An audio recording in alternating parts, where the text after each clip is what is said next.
Hey, what's going on, everybody? Welcome back to the most important NYCFC talk show.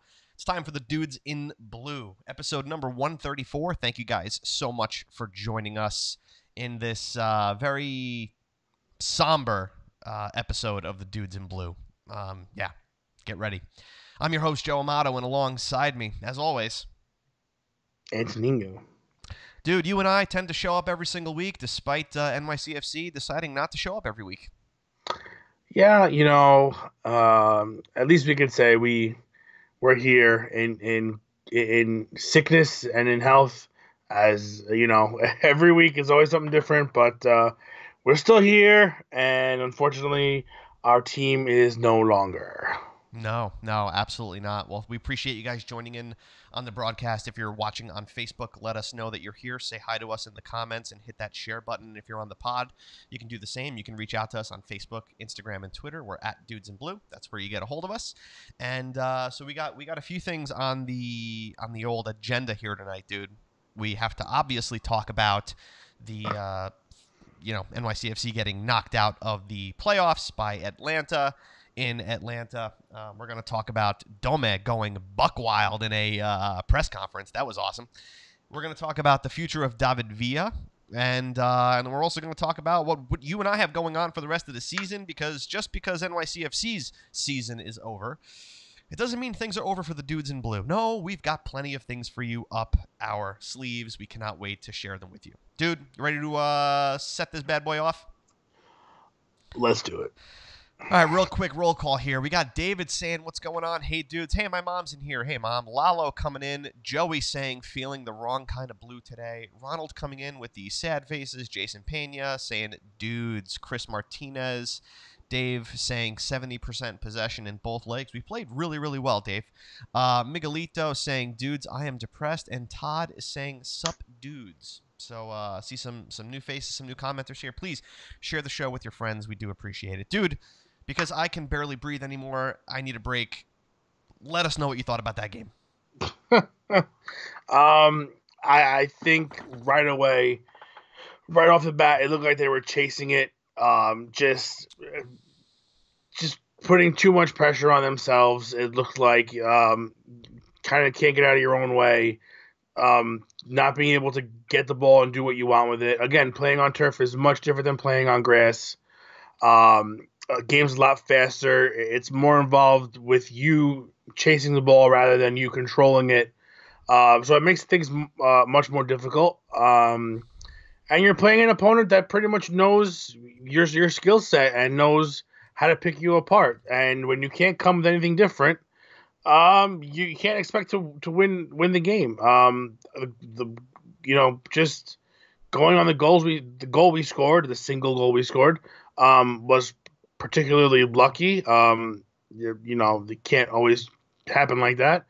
But everything they did was pretty much dominating. Whether they let us, hold the ball, we made nothing of it. It looked like we couldn't get past the box at all. It seemed like, and any shot we had was once again we get these fits where we kick the ball right at the keeper.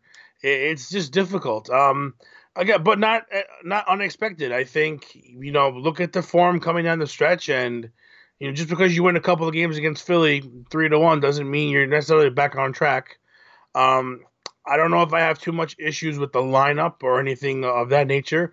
I think it's just you're going into a really, really difficult place to play, and you're playing a better team, and they're going to show it to you.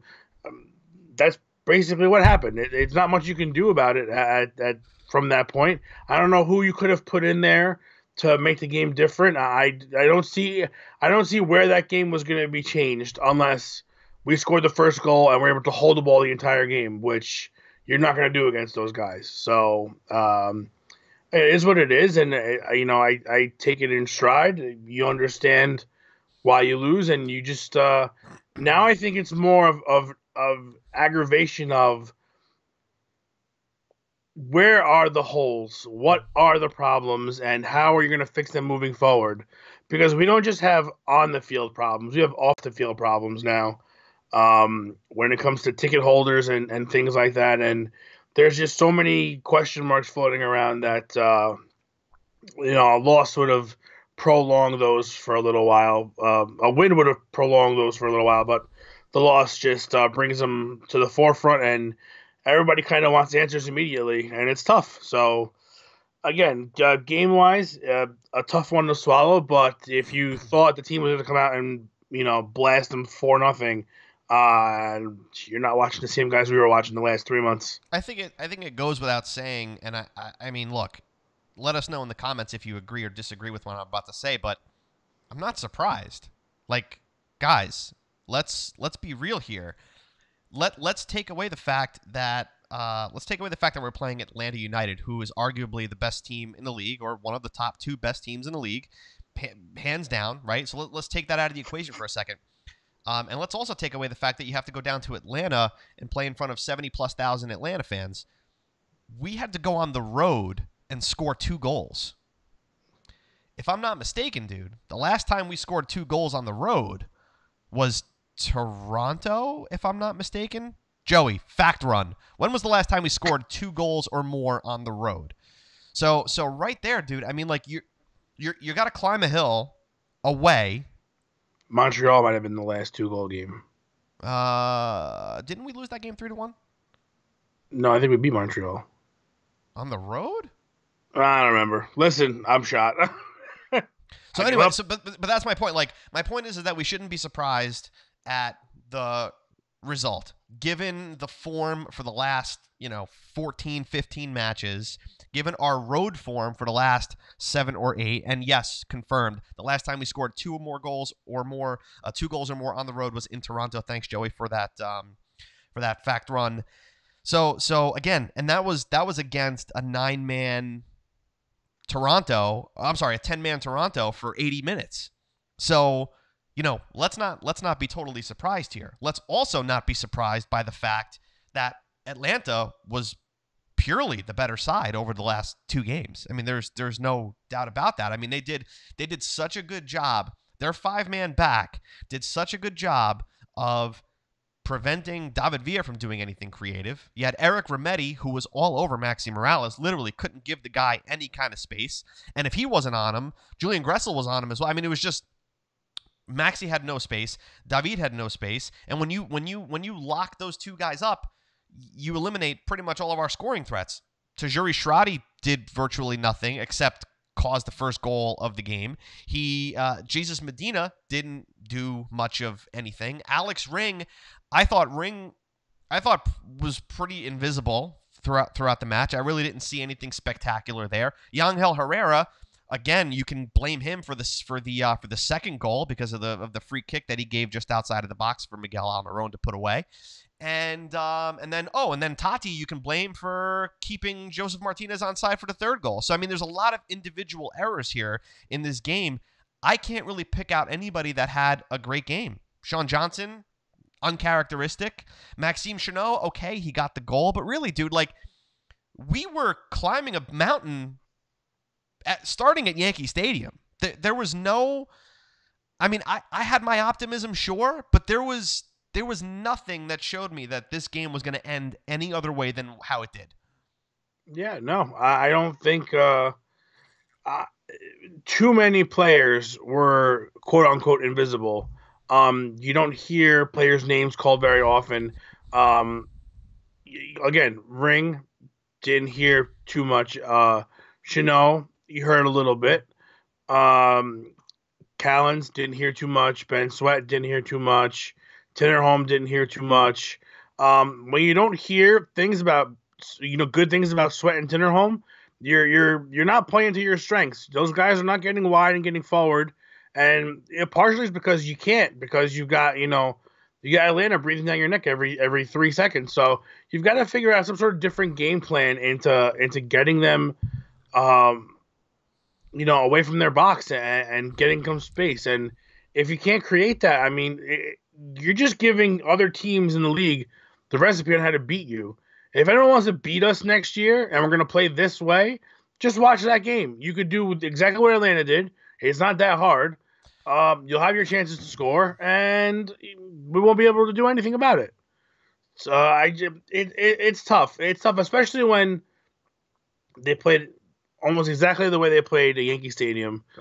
Uh, very similar to the way Red Bull played us earlier on in the season, where they don't give you any room to breathe. You've got to know what to do in those situations. You have to be able to change tactics on the fly. And you had a whole game to do it. You had, going in down one is not terrible. Because we got the away goal. We got our own away goal, so it was, that was okay there. But after that, But it it's came just when you were down 2 goals. yeah, right. But you got one, and again, it's unfortunate that's when it happened. Um, just not a good performance from anyone. I don't think anyone went really above and beyond.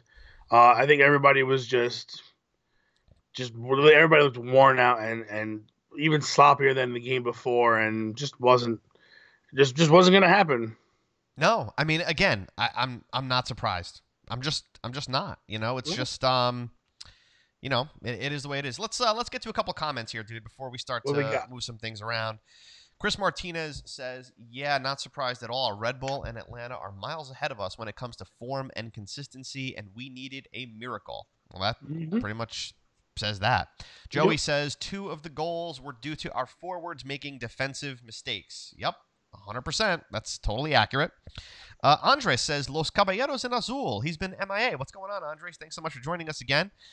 He said, my wife asked me during the game if Atlanta has more players than us because they were all over the field so fast. Yeah, that's true. That's what happens when we play a high-pressing team that is way faster and just way more aggressive. It feels like we're playing down a man or two. It's just the way – that's what a really good offensive and defensive team can do. That's what a really good team can do. It can make you feel as if you have less men on the field than they do. Yeah, and it looks that way. It does look that way very much. Even on as big of a pitch as Atlanta compared to Yankee Stadium. It's just it was remarkable. Look, you got to give massive kudos to Atlanta. You have to give massive kudos to Miguel Almiron, to Joseph Martinez. I mean, really, to that entire squad, because you know something? They had our number for literally 180 minutes. Like we really couldn't break through. I mean, the one goal we scored was on a set piece, and even that was kind of iffy, So we couldn't get anything going from the run of play. We weren't threatening them at all, and they were just the better team. They 100% deserve to move on, and we're left in the dust. I mean, it's sad to say that the season's over for NYCFC, but at the same time, dude, it was like, you know what? Put them out of their misery, because it's been bad for a few months, dude. There's been nothing. I mean, the positivity is what? Like you said, you beat Philadelphia 2 times in a row in the same week at Yankee Stadium, a team that kind of limped, not necessarily limped in, but were having their issues. It's just the way it is. Andre says that the speed of Atlanta is scary. David says we got outcoached. It's as simple as that. I mean, we're going to talk about Domè in a little bit, I'm sure, dude. But and Joey says, and now we have to root for them in the next round. Yeah, because you definitely don't want. I just stopped watching. I just stopped watching. I don't want to root for anybody else. Just want to stop watching. It's really unfortunate. It's my only positive in this game, dude. My only positive was that I didn't have to drive home an hour and a half after being eliminated from the playoffs. Yeah, it was kind of nice being defeated in the comfort of my own couch. Yeah, it's always good. Always good. Always a silver lining. It's just But again, I think this game really, if nothing else, showed a lot of our weakness. If you clog up the midfield and you take Maxi Morales out of the game, we're done. We're absolutely done. We have zero creativity with the side that we have now, and that's it. So we're going to need to see some major changes going into 2019. I mean, dude, tell me if you agree with this or not. This team is going to look completely different next season, whether Domè is our coach or not. I think this team is going to be completely torn apart. And never mind the fact of the question mark of David Villa. This team is going to look completely different. Yeah, this team's gonna. I'm with the exception of uh, Johnson, Callens, and Ring, which are fine. I'm very happy with those three guys We being talked about the that, dude. We backbone. talked Right. about So, that. That's but fine. aside from those guys, um, you're talking about a lot of people have to go and do different things, and it's just a shame that certain people didn't get a chance to flourish here. Didn't get their real fair shake at things. People picked over other people who shouldn't have been picked at all. Interesting. I'm interested. This is where it's going to be a very interesting offseason. Probably one of the more interesting ones because we're kind of at a crossroads here. You've hit the same stop sign 3 years in a row in the exact same place. At what point do you get over the hump? At what point do you realize you have certain issues and you need to be moving forward? I don't know. I'd I say don't it's a know if the couple of months club. ago. Yeah, I don't know if this club's front office is understanding what it means to play here. I don't know if City Football Group thinks it knows what it means to play here. We don't play around. You can't play like this every year and expect to have people come and watch, knowing what the outcome is going to be at the end. Right. You cannot be a San Jose Earthquakes team here. You cannot be a last place team here. You will not survive. You see how hard it is to get fans when you're a winning team. So now you're thinking about you're gonna not bring in big name players. You're not gonna bring people to put fans in the stands. You're gonna try all these different things, and you're not gonna win. And you're running out of time. This is something where you kind of need to strike while the iron's hot, like Atlanta did. Atlanta went out, made splash. They spent money. Um, money's no excuse. It's really not. Dude, it took them 2 years to get further than we did in 4. Yeah, exactly. I mean, their players are better caliber players. Just I mean, not even just Almiron and Martinez. You've got guys that are picking up their own weight in whatever position they're playing, and they're doing a good job, and they're Dude, being a good supporting they're a cast. solid team. When you look position by position, Oh yeah, they they're very built good.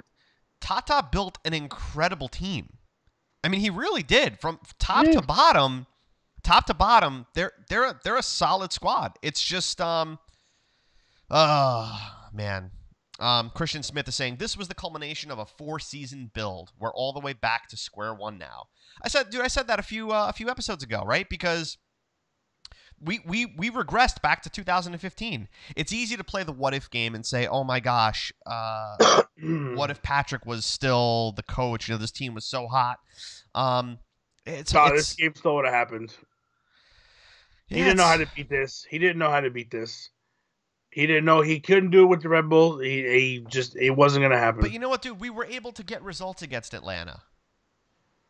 He got ties, albeit draws. Yeah, but we were able to score goals and limit that. What has changed since that time? I mean, it's you got to remember if I'm not mistaken, under Patrick, we saw a 2-2 draw in Atlanta, and then a 1-1 draw that I think we should have won back at Yankee Stadium, and that was the last match that Patrick was the coach for. I think so too. So look, you could say what you want, but things could have been different, but they are what they are, and we just kind of got to move on, dude. I wish I could talk more about this match, but this has been status quo, dude. This has been the way that we've been playing, honestly, for the last couple of months, creating very few offensive chances, going up against teams when teams are clearly better than us, we falter. We just we can't get it together. And Atlanta, again, kudos to Atlanta. They deserve to be they deserve to be exactly where they are. Yeah. There's no question. They had a snafu. They had a snafu the last game of the season, right? It was a perfect storm for them to lose and have Red Bull win to lose the Shield. But you know what, dude? Does anybody really give a crap about the Supporter Shield?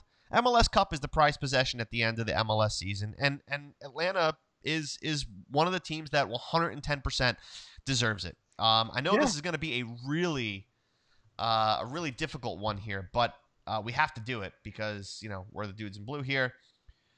Who was the dude of the match for this game? And, dude, listen, we got to pick it because this is the last one. This is the last dude of the match of the season. So start putting them in the comments, guys, because we got to pick one. Who you got? It's tough. Yeah, I can't think of anybody. I got no one. No one stood out. No one did a good job. Everybody was invisible. Nobody took the game by the horns. Again, I thought Chanel had a good game. There's a couple of votes for Chanel here, dude, but at the same time, you didn't. Your player can't be. One of our players cannot be due to the match in a 3-1 loss. It's not going to happen. It's hard. It's going to come from their side, and I'm thinking it's probably going to be Almiron or Martinez. There's a lot of nods here for Chanel. How can you give? Okay, let's recap here what due to the match is. Due to the match is somebody that does what they do normally, and then goes above and beyond. That's really what due to the match has been, right? So for me, Chanel, Chris Martinez is saying he eased the pain a little bit. Dude, I'm sorry. Like, what? Within the first 10 minutes, clear foul on Almiron. Dangerous foul on Almiron, which I thought was very reckless, very careless because he was beat. Very stupid. Picks up a yellow card within the first few minutes of the game. Now has to play a little bit careful. I mean, did they really do that good of a job of shutting down Atlanta? I don't really think defensively.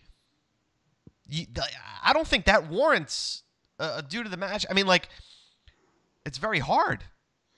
You can make a case where he was one of the best of our players. Our 11, but at the same time, just because you're the best doesn't mean you're playing well. You're just playing better than everyone else, but you're all still playing very, very poorly. Again, I have trouble giving it to our team when we lose games like this. They just don't deserve it. They do not deserve it. I would much rather give it to someone who listen. It doesn't have to be from our team every time. It doesn't have to be that way. There are some games where it's just the goalkeeper's going to make 7 saves on you, and it's his turn to shine. That's the way it's going to be. So right now, we're going to give it to someone from Atlanta because that's a team that deserves it. Nobody on our team really deserves it. We got some votes here, dude, in the comments for the traveling supporters. Traveling supporters always good, always solid. Love those guys. They are. They're very good. But dude, the fact that who were the only 2 players that went to the traveling supporters after the? I think there was only 3. It might have been 3 players. I think it might have been Tinnerholm, Chanel, and maybe Maxi. I'm not sure. If anybody was there in the comments, let us know. But, it's. I don't know. It's a hard one. That's something we have to talk about because that to me is what's more infuriating than the loss. Well, we could definitely we'll definitely get to that. So we got to segue. We got to move beyond the due to the match here. Do we give the last due to the match of the season to? Let's just give it to Atlanta United as a whole. Whatever. Because I don't want to give it to Almiron because he's a diver. He's a whiny. And you don't want to give it to Joseph Martinez because he's single-handedly. Bitch. You got to give it to Joseph Martinez for that penalty kick. Yeah, I just wanted to smack him at that point. Like, what are you doing? What are you doing, man? But it worked. It worked. Dude, I'm going to say we're going to give it to the traveling supporters because you know what? They were there. We were not. We got to just move on. All of our supporters. We need to just move. Yeah, you know what?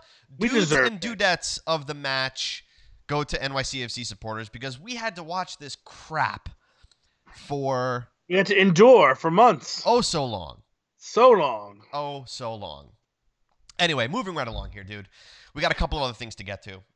Guys in the comments, let us know if you heard or saw on Twitter Domè's press conference after the match that NYCFC did not make very public. MLS Soccer actually did, but I originally saw it on Twitter from Andre Soto from NYCFC, from the NYCFC podcast.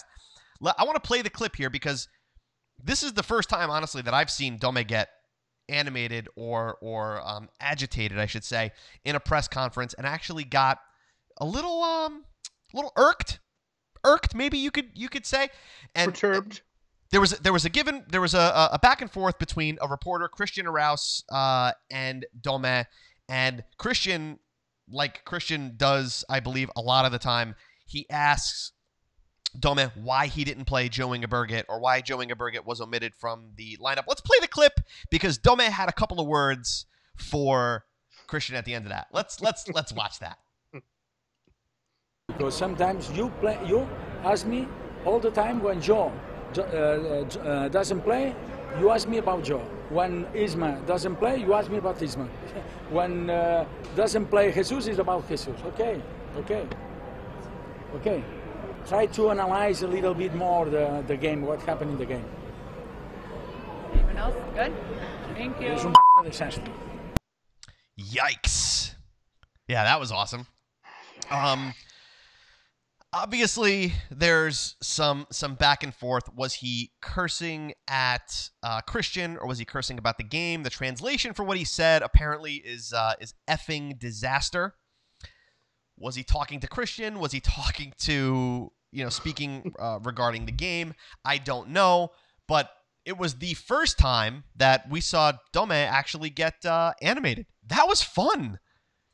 It was a little cringy watching it the first time, but then it was like a train wreck. I had to keep watching it. You know what I mean? It just goes to show you this guy has no clue what he's doing. You just can't get upset. Listen, you have to know, and as a manager in any sport, every decision that you make is under a microscope. Whether you're playing baseball and you're bringing in a pitcher and you have different choices of who to, pinch hitters or pinch runners or anything like that, you're always going to be questioned as to why you made those choices. If the choice you made works out, you're a genius. If it doesn't, you're a fool. He says that. He says that earlier in the presser. But it's always going to be that way. So why are you making a big deal out of it?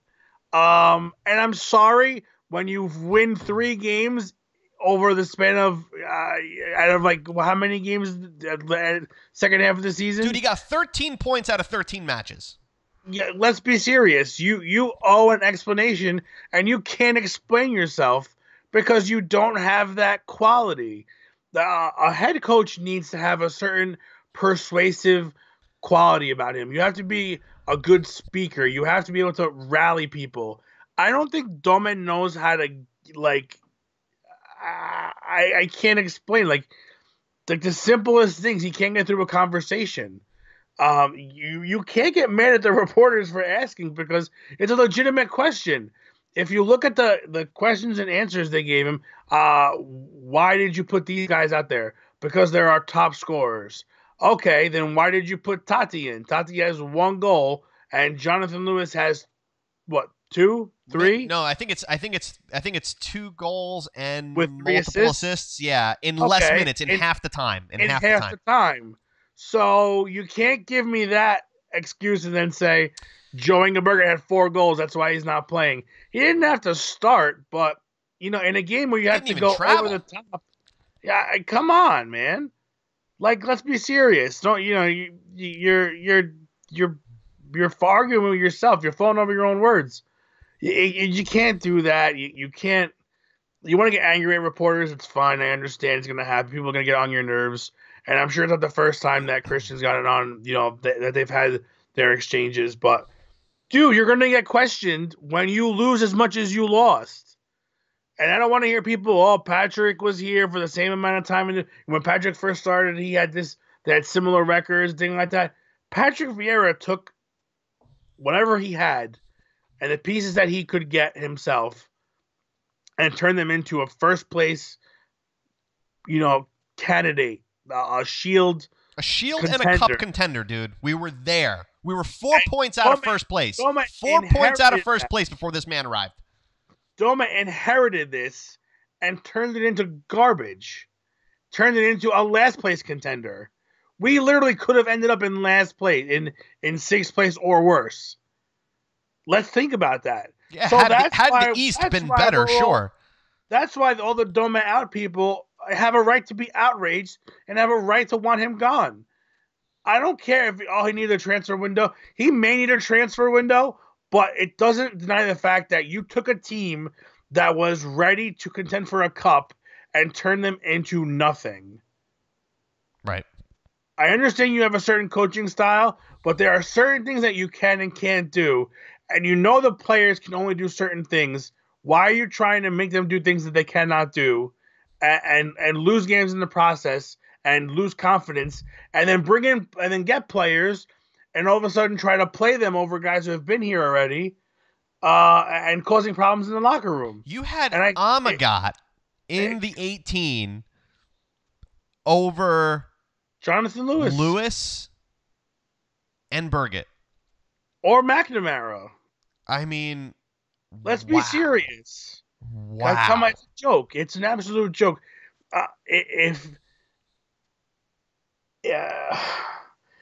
Dude, we're so bad. We're just asking more questions that we've been asking for the last 2.5 months. I mean, like, but that signing looks so bad because it's clearly favoritism. You are clearly playing somebody who you have strong ties to because of the former club that he was at, and it was a former club that you've belonged to. You can't do that. You can't put your heart in front of your brain when it comes to soccer. You've got to put your best guys out there, and he is not your best player at any point in time.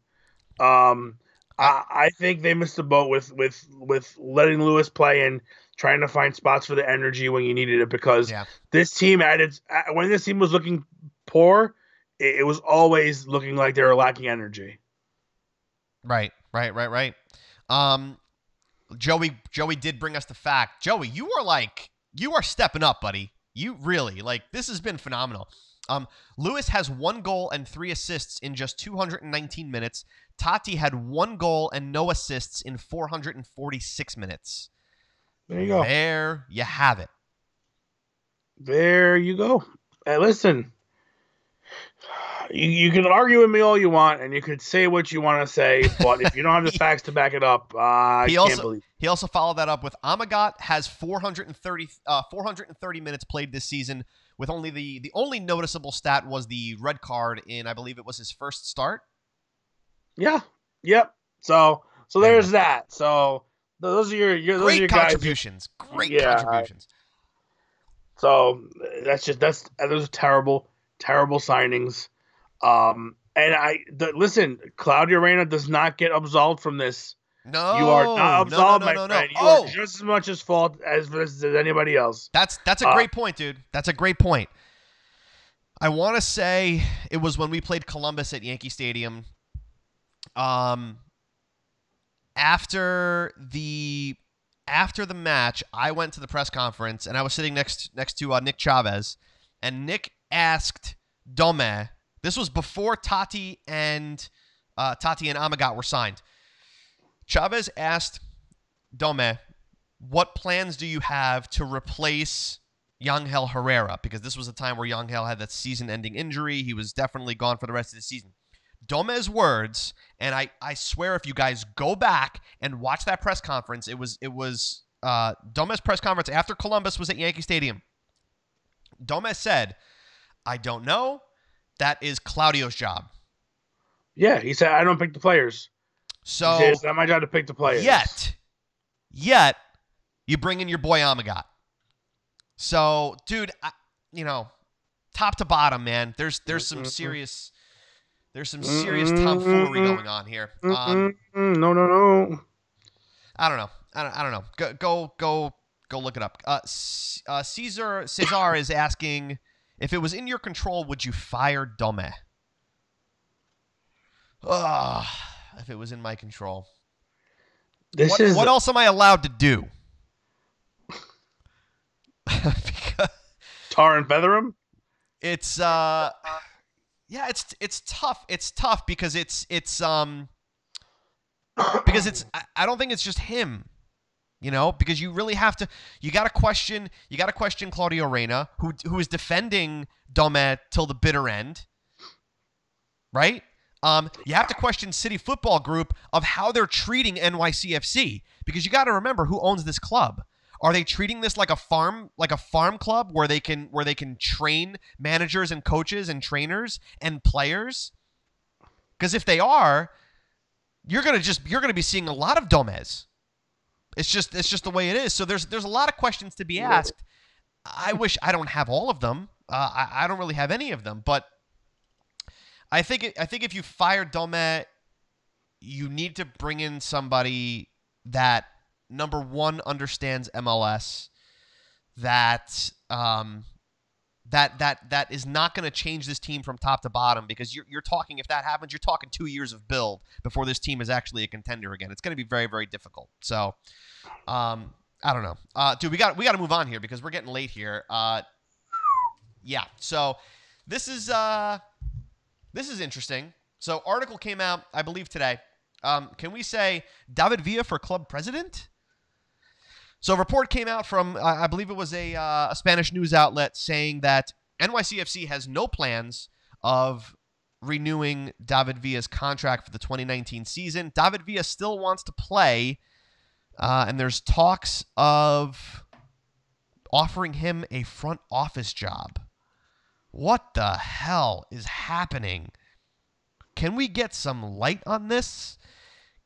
Is this really how David Villa, the man who has almost single-handedly carried this team on his back for 4 years, 3.5 years? Are we really? This is how we're going to send him off? Like, this is really what's going to happen? What we saw last night was the last time we're going to see David Villa wear number 7? I certainly hope not. I think the fans agree with you. Yeah, listen, there are people who think if it's time for him to hang him up, and I don't necessarily agree with them. I think he had an injury-laden season, which is to be expected as it comes with age. But it can happen at any age, though. Sure. Happened to Harrison. Happened to Herrera. Yeah, exactly. It happens. So I think the issue is here. It comes down to paying for production. So you really shouldn't pay players based on past performances, because you don't really know what you're going to get moving forward. You can get somewhat of an idea, but you can't really pay, just because David Villa is a World Cup winner doesn't mean you can pay him like one at this age, because it's not going to. But they can pay Joinga Berg at $800,000. They could pay him $200,000 a goal, and that's okay. It's fine, but you're also paying a designated player who's getting paid not $800,000. He's getting paid $5 million a year. So let's buy him down. Well, you don't have to buy him. You don't have to buy him down. He has no contract. Well, that's true. But you're starting. Make him a non-DP. So if you can get him on a non-DP contract, I am all for bringing him back. I don't have an issue with that at all. I think if you're looking at a guy who's not a DP, who's going to put up 14 goals. Here's the thing. Merced is saying Villa still leads the team in goals. He deserves what it'll take to keep him. Yeah, again, but do you want to clog up a DP slot? Or I don't think that's going to happen. Or would you rather have him in some sort of a $1.5 million contract, TAM contract deal or something along those lines, where you can get another big name DP and kind of take some pressure off of him and let the two guys play together and try to get something done that way. I'm more for that than giving him another year at DP, just because you wasted a slot on Jesus Medina as far as DP goes. I think he disappeared in far too many games. I don't think he made nearly the impact he was brought into to make. I know he's a kid, but DP slots for me should be reserved for players who do it on a regular basis. And for me, he just didn't do it. You want to talk about, he's a person who should be on a TAM deal or something along those lines. TAM deal, thank you, man. So not a DP for me. I think Maxi clearly earned it this year. Last year was a little rough, but this year I think he earned that DP status. I think he deserves it. I think he performed well above and beyond what he was supposed to do. The goals, the assists, the play, it's great. But at the same time, you got to be able to help him out somewhere. And when you shut him and David down, there's like nothing else going on. So there's a lot of holes to fill. But I think if you can get David back in a non-DP role, I think you absolutely explore that and take it for as much as you can throw at him and keep him here. If he wants to retire and you keep him an office job, that's fine with me. I don't really, more power to you. You can pay him whatever you want at that point. But to see him play on another MLS uniform would be, that would hurt. I think that would hurt a lot. I think you've built something here. Don't get me wrong. I mean, if he was on a different MLS team that was already established, like Portland or Seattle or something like that, and he played just 4 years, and then he wants to go play somewhere else, I think it's different. I think you've meant too much to the people here. You're the captain of this ship, and whether it's sinking or floating, you kind of have to go down with it. So I don't want to see him in another jersey. If he goes play somewhere else, different country, whatever the case may be. But I personally am one person who would like to see him play next year for us. I think he can still do it. I think if you want to cut his minutes, that's fine. Listen, with limited minutes this year, he still gave you 14 goals. Yeah. So, imagine if you subbed him in half the time and started him half the time. You keep him a little healthier that way. You keep him a little bit more fresh down the stretch. You get him another DP to play with that's got good caliber. Dude, and you don't rely on a 37-year-old striker to score all your goals. Yeah. Absolutely. Absolutely. We have to, at some point, we're all emotional about David Villa. We all are.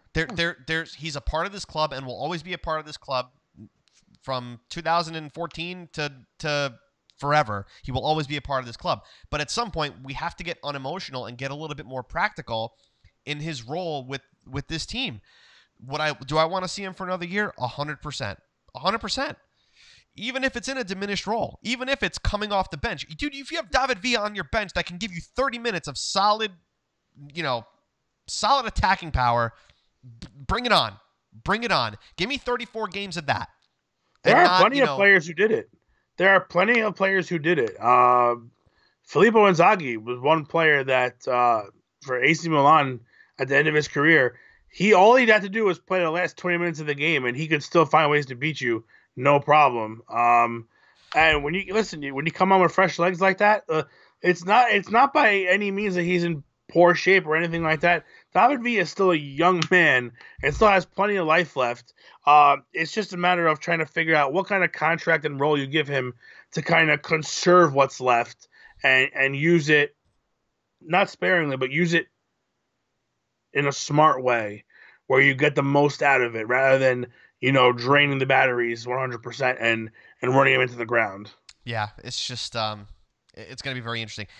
And dude, that Filippo Inzaghi, I don't care what anybody says, his FIFA icon card is a beast.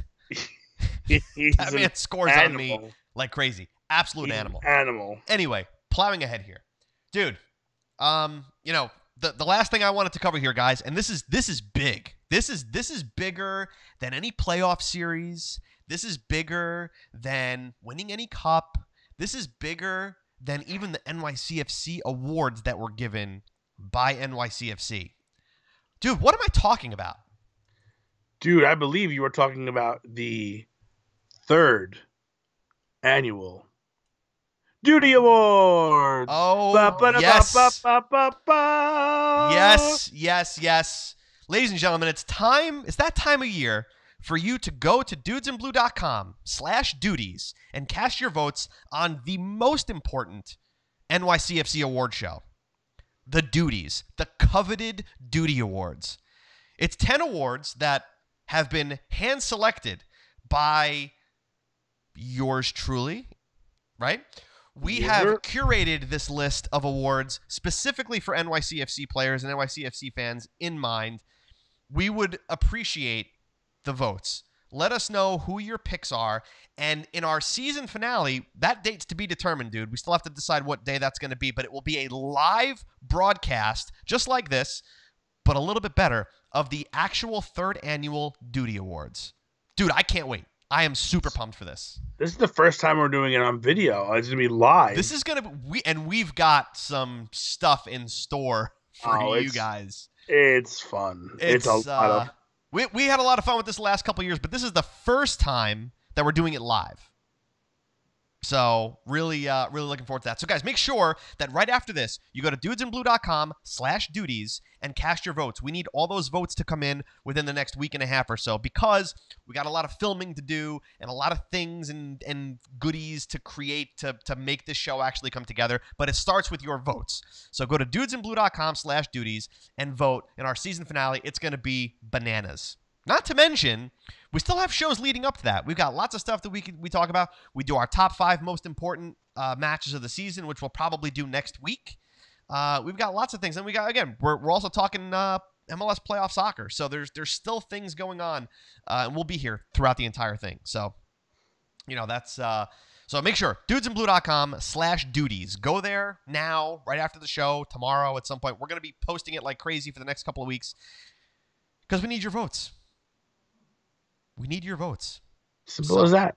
It's just like that. So, guys, we really do. Again, we really do appreciate it. It's a shame that NYCFC went out the way they did, just like they did the last couple of years. But nevertheless, this is how some teams just have to exit. It's just the way that just the way things go. There's got to be a winner and there's got to be a loser. But we're still here. We're still here for you. So we're on Facebook, we're on Instagram, we're on Twitter. We're at Dudes in Blue. You can always get a hold of us there. We'll definitely be back here next Monday night doing this same thing with you guys, hanging out with you.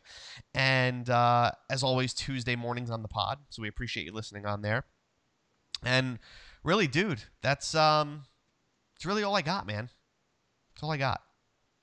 It's a shame we have to end it, but all bad things must eventually come to an end. Yes.